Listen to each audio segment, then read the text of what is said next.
ദുൽഖർ ചിത്രത്തിൽ പെപ്പയും.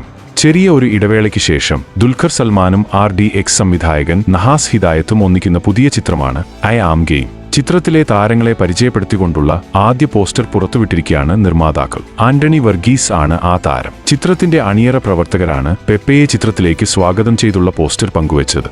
RDX എന്ന അരങ്ങേറ്റ ചിത്രത്തിലൂടെ പ്രേക്ഷകശ്രദ്ധ നേടിയ നഹാസ് ഹിദായത്ത് ദുൽഖറിനെ നായകനാക്കി സിനിമയെടുക്കുമ്പോൾ വലിയ പ്രതീക്ഷയിലാണ് സിനിമാ പ്രേമികൾ.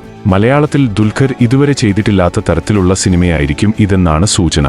കിങ് ഓഫ് കൊത്തയ്ക്ക് ശേഷം ദുൽഖറിന്റേതായി മലയാളത്തിൽ എത്തുന്ന സിനിമയായിരിക്കും ഇത്. കൊത്തയ്ക്ക് ശേഷം മറുഭാഷകളിൽ വലിയ വിജയങ്ങളുടെ ഭാഗമായിരുന്നെങ്കിലും മലയാളത്തിലേക്ക് ദുൽഖർ എത്തിയിരുന്നില്ല. ഈ കാലയളവിൽ ലക്കി ഭാസ്കർ എന്ന തെലുങ്ക് ചിത്രത്തിലൂടെ ദുൽഖർ കരിയറിലെ ഏറ്റവും വലിയ ബോക്സ് ഓഫീസ് വിജയം നേടിയിരുന്നു. ഇന്നും തകർക്കപ്പെടാത്ത കിങ് ഓഫ് കൊത്തയുടെ ഡിജിറ്റൽ അവകാശം മറികടക്കാൻ പോകുന്ന ഒരു സിനിമയായിരിക്കും ഇത്. കഴിഞ്ഞ മാസമായിരുന്നു സിനിമയുടെ ഔദ്യോഗിക പ്രഖ്യാപനം നടന്നത്. മിസ്റ്ററി, ആക്ഷൻ, ഫാന്റസി ചിത്രമായിരിക്കും ഇത് എന്നാണ് നഹാസ് പറഞ്ഞത്. കുറച്ചധികം ജോണറുകൾ മിക്സ് ചെയ്താണ് സിനിമ കഥ പറയുന്നത്. പ്രേക്ഷകർ ഇപ്പോൾ റോഷാക്ക് പോലുള്ള വ്യത്യസ്തങ്ങളായ സിനിമകൾ തിയേറ്ററുകളിൽ സ്വീകരിക്കുന്നുണ്ട്. അതാണ് ഞങ്ങളുടെ ധൈര്യവും എന്നും നഹാസ് വ്യക്തമാക്കിയിരുന്നു. മെയ് 3 ചിത്രീകരണം ആരംഭിക്കുന്ന സിനിമക്ക് ആദ്യത്തെ 2 ഷെഡ്യൂളിലും പെപ്പയുടെ ഭാഗങ്ങളാണ് ചിത്രീകരിക്കുക. ജൂൺ അല്ലെങ്കിൽ ജൂലൈ മാസത്തിൽ ദുൽഖർ ഈ സിനിമയുടെ ചിത്രീകരണത്തിലേക്ക് കടക്കും. പ്രധാന ലൊക്കേഷനായ തിരുവനന്തപുരത്ത് സിനിമയുടെ അണിയറ പ്രവർത്തകർ ഇതിനോടകം എത്തിച്ചേർന്നിട്ടുണ്ട്. അടുത്ത വർഷത്തേക്കാണ് റിലീസ് പ്ലാൻ ചെയ്തിരിക്കുന്നത്. ഐ ആം ഗെയിം കൂടാതെ തമിഴിൽ നിന്ന് കാന്ത എന്ന ചിത്രവും